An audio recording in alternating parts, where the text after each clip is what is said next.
the best and worst gimmicks ever. Well, I think the gobbledygooker was I don't even know where you could have gone with that. And they've been a lot of great gimmicks. And we were just talking about one, Adrian Street, which was one of the, and not just any, see, what makes a gimmick great, I think, is the guy that kind of curates it and adds to it. Because not anybody could do that gimmick. I mean, anybody can dress up like a gay character and try to do that. I've seen that done 1,000 times.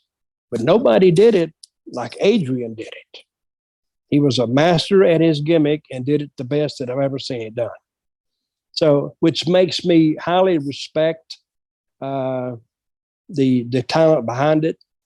Of course, Adrian was he was very creative, very intelligent, very knowledgeable about what he was doing, and he knew. See, to be in this business, you have to be a little bit of a psychology. You got to understand psychology, and he did. Whether he went to school for it or not, or got any kind of degree, you don't have to have that. You just got to understand people, and he understood.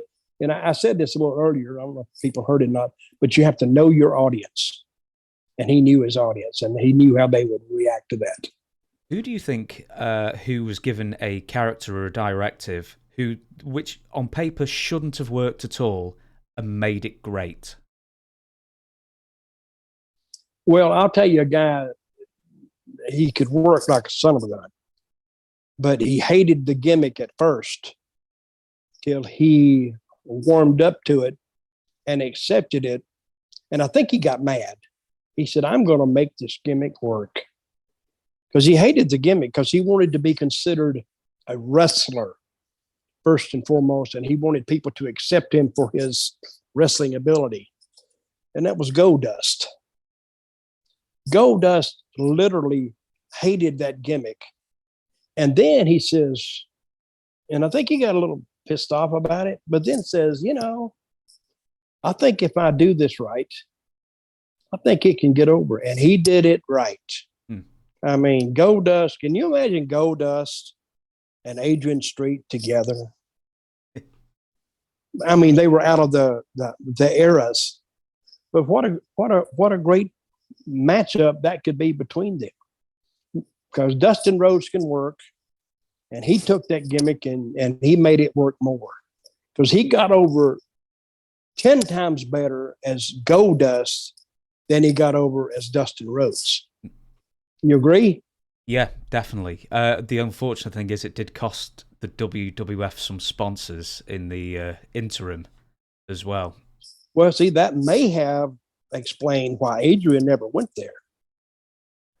So it did cost them some sponsors? I didn't know that. Yeah, I believe so. I believe a few sponsors did pull out in maybe early 96 or something. I imagine that Adrian never went to the WWF because ultimately he was 5'6". And it's the giant, and it's the giant times. During that time, that was during the giant era.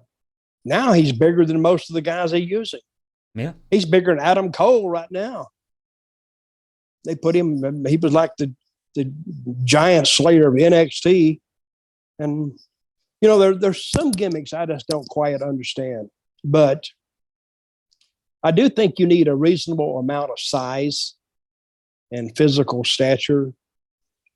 But when you use a bunch of smaller characters, they may work for a while, but I think you need your big guys in there. I think people turn up for freaks. Well, they do for a while. If the carnival's not in town every week, they will turn up. They will turn up for the freaks. But if you have them there to go see every week, it's like a piece of the furniture. It's a couch over there, and it's been there for a year, so there's no prestige to it or any kind of mystery about it.